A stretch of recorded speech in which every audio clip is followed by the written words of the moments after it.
Hello friends, स्वागत है आप सभी का हमारे YouTube channel sociology education classes में।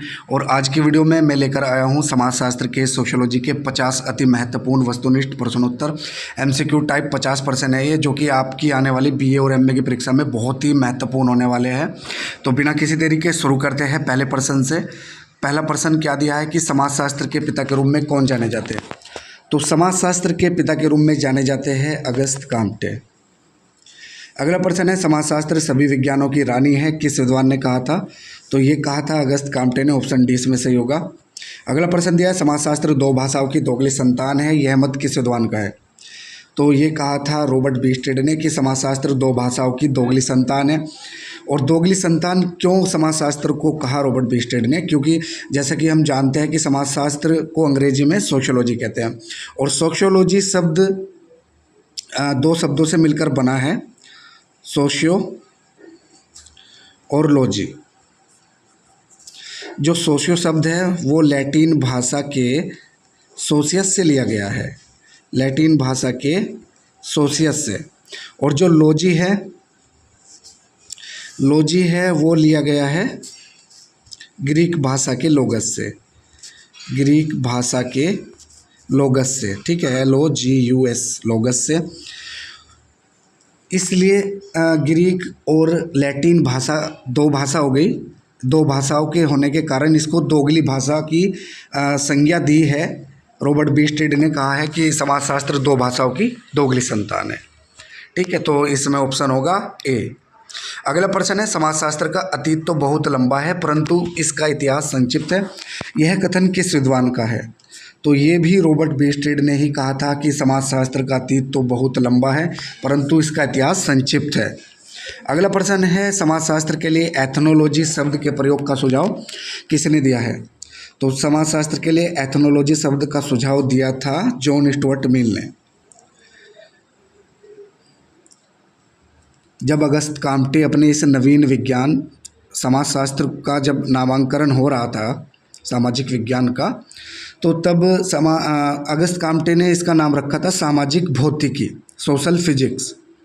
लेकिन ये विद्वानों द्वारा स्वीकार न किया गया और खुद अगस्त काम्टे को भी ये नाम सही नहीं लगा समाजशास्त्र का।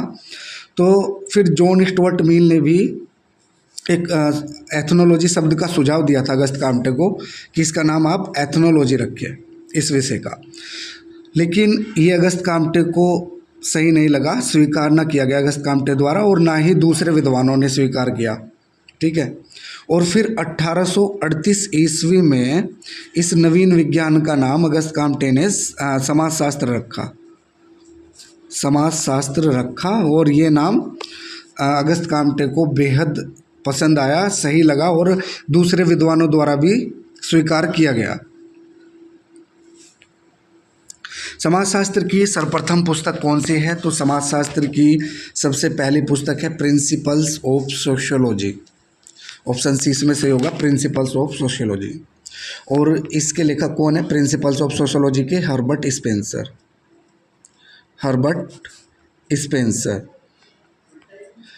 स्पेंसर की पुस्तक है।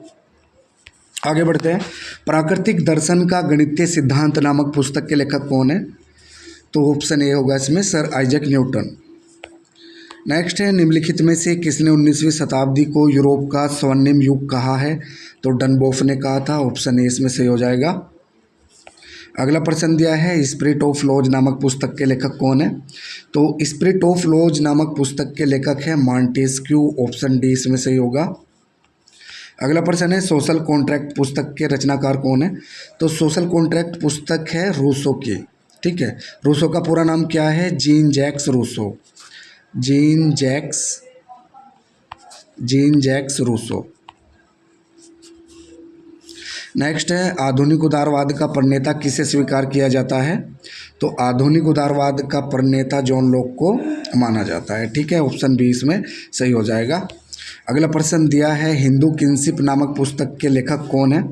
तो हिंदू किंशिप पुस्तक के लेखक है डॉक्टर KM कपाडिया। और KM कपाडिया का पूरा नाम क्या है? तो KM कपाडिया का पूरा नाम है कन्हैया लाल मोतीलाल एक मिनट, कन्हैयालाल मोतीलाल कपाड़िया। पूरा नाम क्या है? कन्हैयालाल मोतीलाल कपाड़िया। अगला प्रश्न है प्रत्यक्षवाद सिद्धांत के प्रणेता इनमें से कौन है? तो प्रत्यक्षवाद का जो सिद्धांत दिया था वो अगस्त काम्टे ने ही दिया था, ऑप्शन बी हो जाएगा इसमें। अगला प्रश्न है पॉजिटिव फिलॉसफी नामक कृति के रचनाकार कौन है? तो पॉजिटिव फिलॉसफी नामक कृति के लेखक कौन है? ये अगस्त काम्टे की रचना है, ऑप्शन बी इसमें सही होगा, अगस्त काम्टे। अगला प्रश्न है समाजशास्त्र सामाजिक व्यवस्था और प्रगति का विज्ञान है, यह कथन किस विद्वान का है? तो ये कहा था अगस्त काम्टे ने कि समाजशास्त्र सामाजिक व्यवस्था और प्रगति का विज्ञान है। अगस्त काम्टे का जन्म किस वर्ष हुआ था? तो अगस्त काम्टे का जन्म हुआ था 1798 ईस्वी में फ्रांस में। अगर मृत्यु की बात करें तो अगस्त काम्टे की मृत्यु हुई थी 1857 ईस्वी में। अगला प्रश्न है सोशल फिजिक्स के स्थान पर काम्टे ने नवीन सामाजिक विज्ञान का नाम सोशियोलॉजी किस वर्ष किया? तो ये 1838 में किया था, मैंने बताया था शुरू में। सोशियोलॉजिकल बुलेटिन नामक पत्रिका का प्रकाशन किस समाजशास्त्री ने किया था? तो सोशियोलॉजी बुलेटिन का प्रकाशन किया था जीएस घुरिये ने। ठीक है, ऑप्शन सी इसमें हो जाएगा, जीएस घुरिये। और जीएस घुरिये का पूरा नाम क्या है?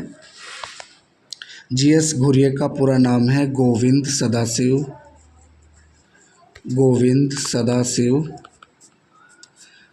घुरिये। गोविंद सदाशिव घुरिये।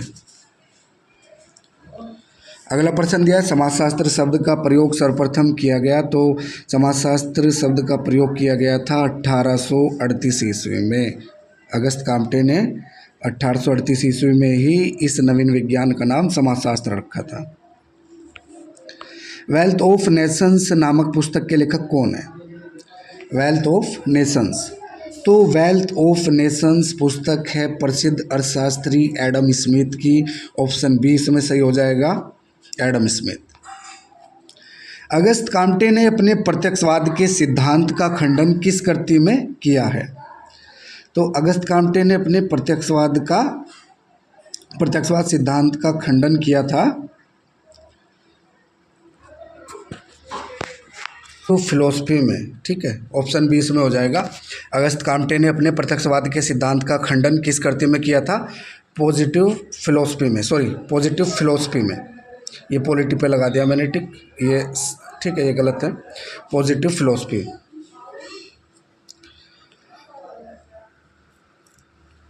अगला प्रश्न है चिंतन के 3 स्तरों का नियम किसने प्रतिपादित किया है?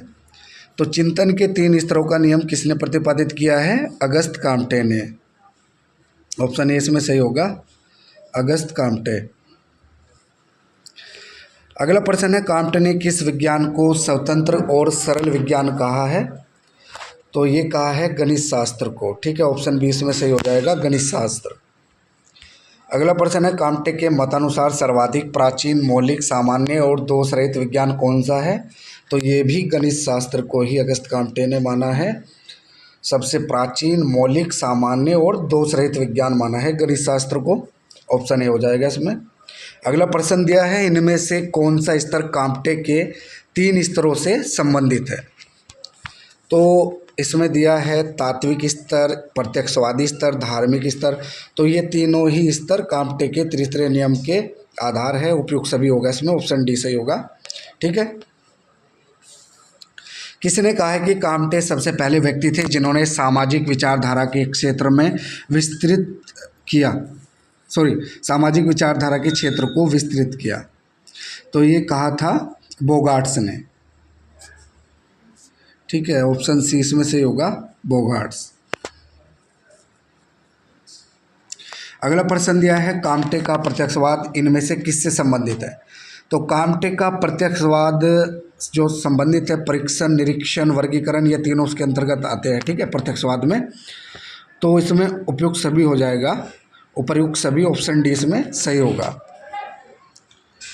अगला प्रश्न दिया है काम्टे की सामाजिक गत्यात्मकता का प्रमुख आधार मानव विकास का 3 स्तरों का नियम ही है। यह कथन किस विद्वान ने कहा है?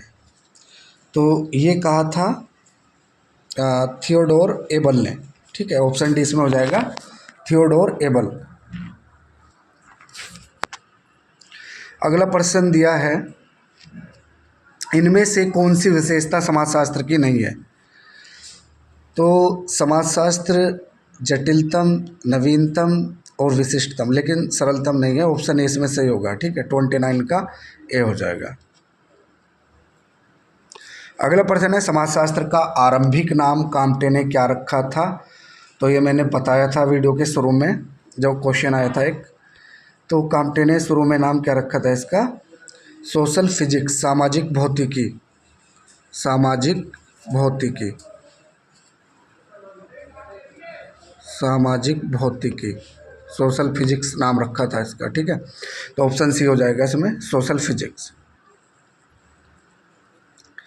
Development of social thought, development of social thought पुस्तक के लेखक कौन है? तो इस पुस्तक के लेखक है बोगार्ट्स।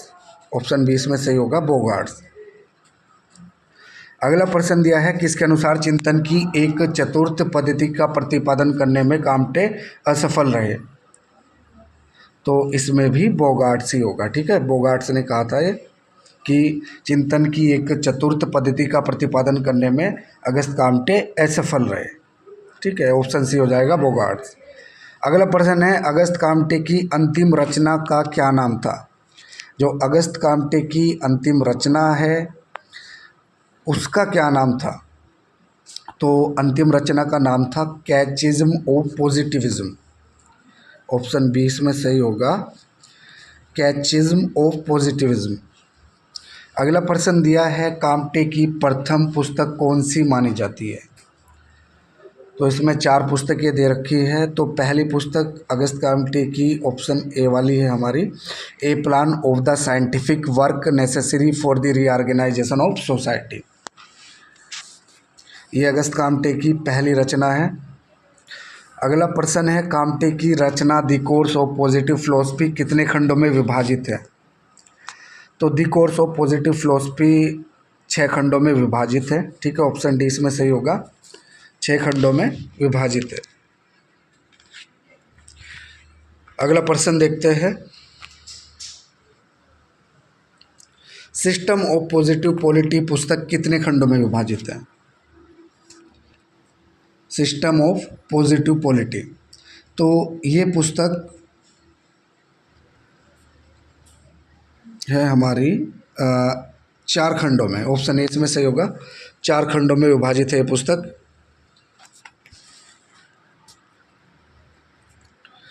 अगला प्रश्न है, नौकरशाही का सिद्धांत किसने प्रतिपादित किया है? तो नौकरशाही का सिद्धांत मैक्स वेबर का है। ऑप्शन डी इसमें सही हो जाएगा।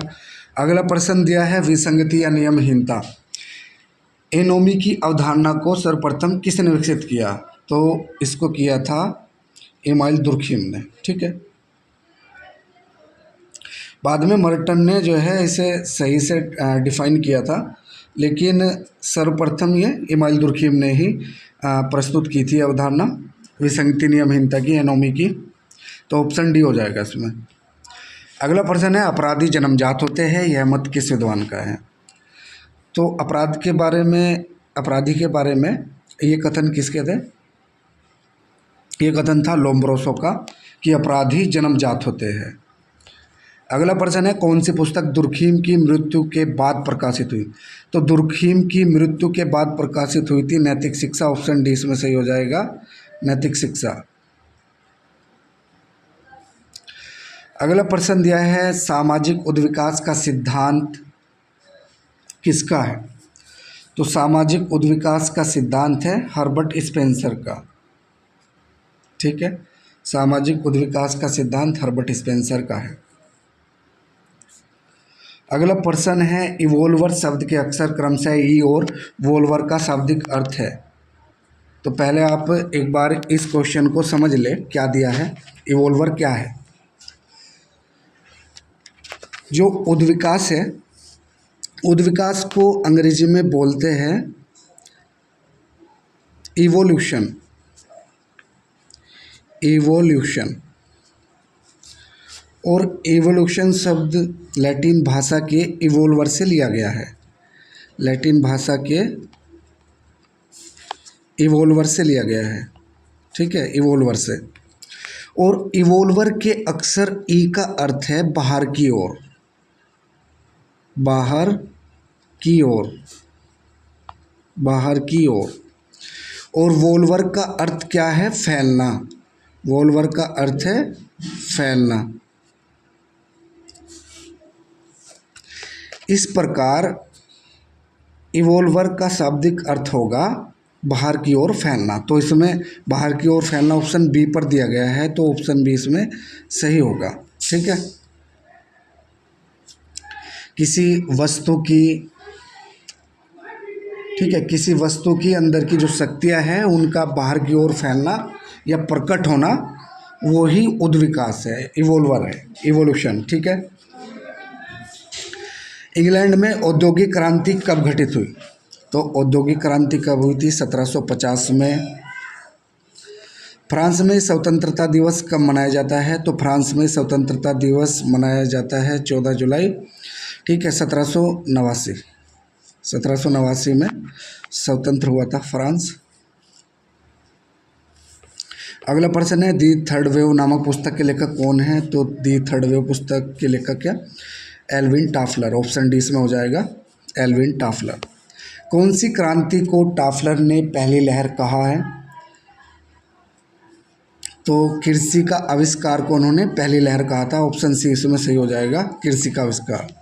समाजशास्त्र के दिल्ली संप्रदाय को विकसित करने में सर्वाधिक योगदान किसका है?